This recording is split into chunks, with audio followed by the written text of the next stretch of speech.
Olá pessoal do grupo de TGP, do terceiro semestre do curso de Direito da UFMS, campus do Pantanal. Eu sou a Uli, Maria e Matheus. E o nosso trabalho é sobre intimação, formas de intimação, distribuição e registro do processo. Espero que vocês gostem e qualquer dúvida deixe um comentário abaixo. Nós vamos começar falando sobre o registro e a distribuição, que estão elencados no Código de Processo Civil a partir do artigo 284 até o artigo 290. Nós vamos começar pela distribuição. Então, o que seria distribuição? Distribuição é o momento inicial que ocorre com a entrega da petição inicial no órgão responsável por fazer a distribuição das demandas. Uma vez protocolada a petição inicial nesse órgão responsável, ocorre um sorteio e após o sorteio é designada a vara responsável por dar prosseguimento naquela demanda. Nós vamos ler o artigo 284 e 285 do Código de Processo Civil para outras informações importantes acerca da distribuição. O artigo 284 diz: todos os processos estão sujeitos a registro, devendo ser distribuídos onde houver mais de um juiz. 285. A distribuição, que poderá ser eletrônica, será alternada e aleatória, obedecendo-se rigorosa igualdade. Parágrafo único. A lista de distribuição deverá ser publicada no Diário de Justiça. Então, algumas informações importantes acerca desses artigos que nós lemos. O artigo 285 fala sobre a possibilidade da distribuição ser feita por meio eletrônico. Sendo por meio eletrônico, essa distribuição pode ser feita pelos advogados públicos e privados, sem a intervenção das secretarias nem dos cartórios. Essa garantia está prevista no artigo 10 da Lei 11.419 de 2006.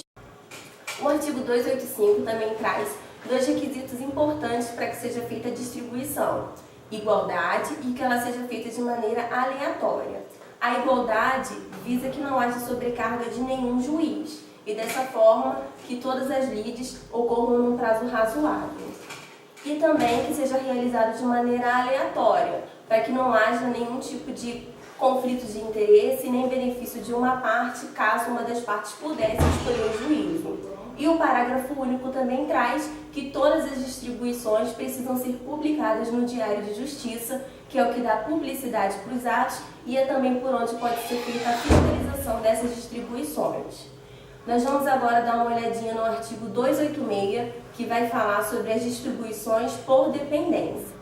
Serão distribuídas por dependência as causas de qualquer natureza. Inciso 1º, quando se relacionarem por conexão ou continência com outra já ajuizada. Nós já estudamos anteriormente o que é conexão ou continência, e isso é importante para afastar os riscos de decisões conflitantes. É preciso, então, que as demandas corram juntas para que no final seja proferida uma sentença comum. No inciso 2, quando, tendo sido extinto o processo sem resolução de mérito, for reiterado o pedido, ou seja, a primeira demanda foi extinta, e então entra-se novamente com esse pedido. Seguindo, ainda que em litisconsórcio ou com outros autores, ou que sejam parcialmente alterados os réus da demanda. Ou seja, mesmo que hajam essas pequenas alterações nos autores do litisconsórcio ou nos réus da demanda, vai ser feita a distribuição por dependência. Isso evita a repetição indevida de demandas que já foram extintas em juízos diferentes, na tentativa de obter provimento jurisdicional diferente do anterior. Porém, há uma exceção. A exceção é que se admitirá a propositura de demanda em juízo distinto quando a primeira tiver sido aforada em juízo absolutamente incompetente. No inciso 3º, vem dizendo: quando houver ajuizamento de ações nos termos do artigo 55, parágrafo 3º, ao juízo prevento. Vale ressaltar que o juízo prevento é aquele que primeiro, onde ocorreu a distribuição e o registro.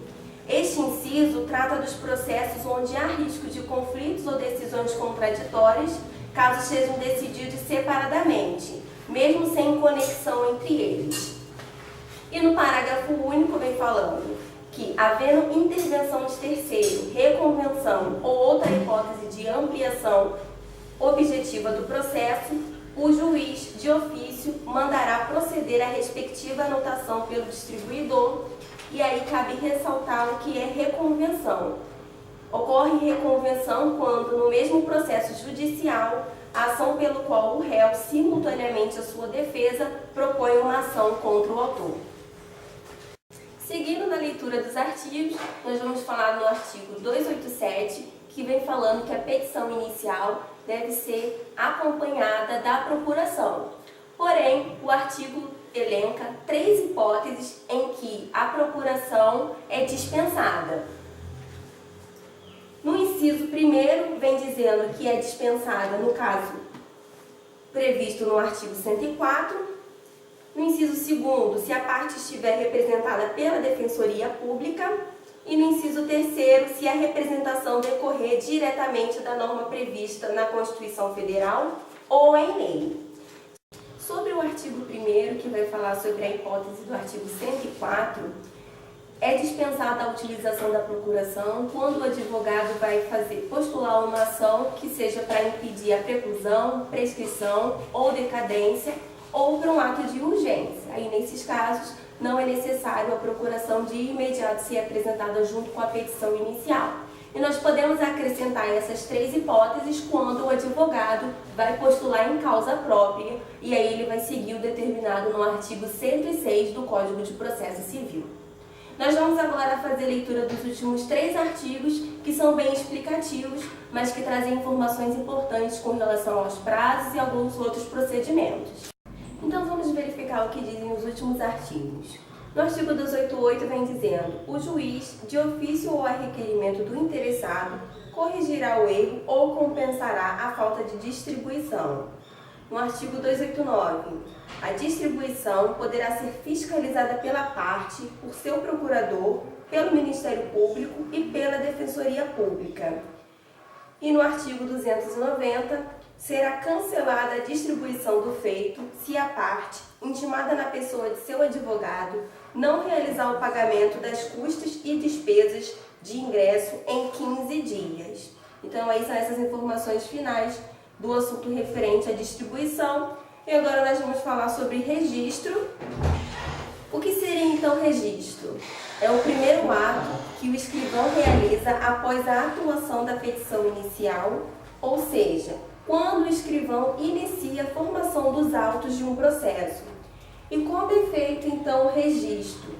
O registro é feito mediante lançamento dos dados necessários para identificar o feito em um livro próprio do cartório, sempre observando uma sequência numeral. Essas são as considerações então a respeito do registro. É importante que o registro seja realizado, que é o que dá publicidade para os processos, é por onde também as partes vão poder acompanhar o processo através desse número que vai ser gerado. É importante também porque as comarcas e secretarias, os cartórios vão poder acompanhar se existem processos referentes a ter determinadas lides. E também é importante salientar que nas secretarias dos tribunais, quando o processo sobe em grau de recurso, é feito então um novo registro do mesmo. A intimação é uma ordem de qualquer autoridade civil, militar ou judicial que obriga a pessoa a fazer ou deixar de fazer algo com base na lei.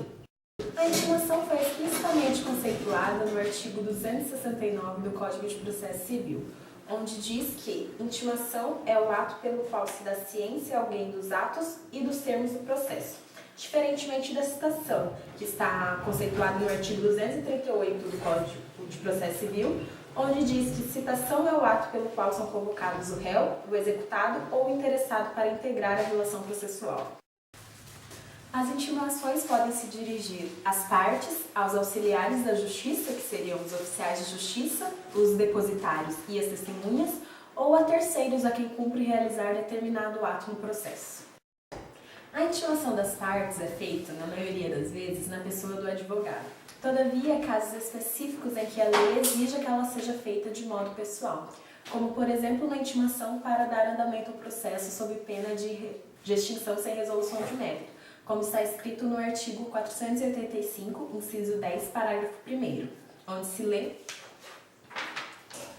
Nas hipóteses descritas nos incisos 2 e 3, a parte será intimada pessoalmente para suprir a falta no prazo de 5 dias, ou para comparecer para prestar depoimento pessoal, como diz o artigo 385, parágrafo 1º.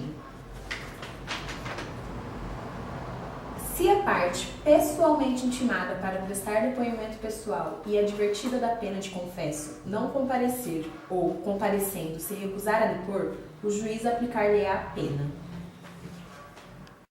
Essas intimações devem ser feitas pessoalmente porque elas possuem uma determinação judicial que a própria parte é quem deve cumprir, não precisando assim de uma capacidade postulatória. Os demais atos processuais devem ser comunicados ao advogado. O descumprimento de uma determinação de uma intimação pode trazer sérias consequências. O não comparecimento no local determinado, dependendo do motivo da intimação, pode acarretar uma condução coercitiva. A pessoa pode ser levada à força para o local. Existe a crença de que se a pessoa não aceitar receber o documento do oficial de justiça ou não assinar o recibo de ciência da intimação, ela não sofrerá nenhuma penalidade. Todavia, o oficial é dotado de fé pública. Basta a palavra dele para dizer que a intimação foi efetuada ou que a pessoa tem ciência do ato processual para que a intimação seja considerada válida. A pessoa que não cumprir uma intimação pode, inclusive, responder por crime de desobediência à ordem judicial, como está escrito no artigo 330 do Código Penal. Desobedecer a ordem legal de funcionário público, pena, detenção de 15 dias a 6 meses e multa. A Lei Processual Civil prevê 5 formas de intimação e elas se fazem de acordo com seu destinatário. A primeira forma de intimação é por meio eletrônico. Nos termos do artigo 270 do Código de Processo Civil, a intimação, quando possível, deve ser feita preferencialmente por via eletrônica. Trata-se de inovação trazida na Lei 11.419 de 2006, que introduziu o processo eletrônico. O artigo 9º permite que nele toda citação, intimação e notificação sejam feitas por via eletrônica. Porém, é necessário requisitos citados no artigo 3º, onde versa sobre a necessidade de se ter um cadastro prévio do interessado no Poder Judiciário. Tanto pessoas jurídicas, privadas como públicas e órgãos como Defensoria Pública, Ministério Público e Advocacia Pública deverão manter esse cadastro atualizado, com prazo para ser aberto, como dito nos artigos 1050 e 1051 do Código Civil. A intimação será considerada feita no dia em que o intimado efetivar a consulta do teor da intimação, tendo prazo de 10 dias para o fazer, sob pena de considerar-se feito. A segunda forma é a intimação por imprensa. Quando não for possível a intimação via eletrônica, a intimação por diário oficial é, em regra, a maneira pela qual são intimados os advogados nas comarcas servidas por eles, conforme artigo 272 e 273 do Código de Processo Civil. A publicação deve ser feita sob pena de nulidade, com o nome das partes e dos seus advogados para sua identificação, segundo o artigo 272, parágrafo 2º. E, quando ocorrer em segredo de justiça, far-se-á a citação das iniciais dos nomes e um resumo do ato processual do que se quer ter ciência. O prazo inicia a contagem a partir da data da publicação ou da chegada do jornal na comarca. Quando a comarca não for servida de imprensa oficial, a intimação do advogado será feita pessoalmente, caso lá ele tenha domicílio, ou por carta, caso resida fora do juízo, segundo o artigo 273 do Código de Processo Civil. A terceira forma é por correio. Não dispondo a lei de outro modo, será feita por correio a intimação das partes e de seus representantes legais, segundo o artigo 274 do Código de Processo Civil. Advogados só o serão quando não domiciliar na comarca que não seja servida de imprensa oficial. A carta será emitida com aviso de recebimento e o prazo processual fluirá a partir da sua juntada aos autos. Esse tipo de intimação será feita também para testemunhas e auxiliares da Justiça. A quarta forma é por mandato. Dispõe o artigo 275 que a intimação será feita por oficial de justiça quando frustrada a realização por meio eletrônico ou pelo correio. Pode ser feita também quando a outra parte requerer justificadamente. Quinta e última forma, por edital. Será feita conforme artigo 257 do Código de Processo Civil e não poderá ser feita de outra maneira, por exemplo, em casos como quando o indivíduo não puder ser localizado. Uma observação: a lei considera nula a intimação feita por telefone. Porém, se for comprovada a inequívoca ciência do destinatário sobre o fato, atingindo sua finalidade, a nulidade não será declarada.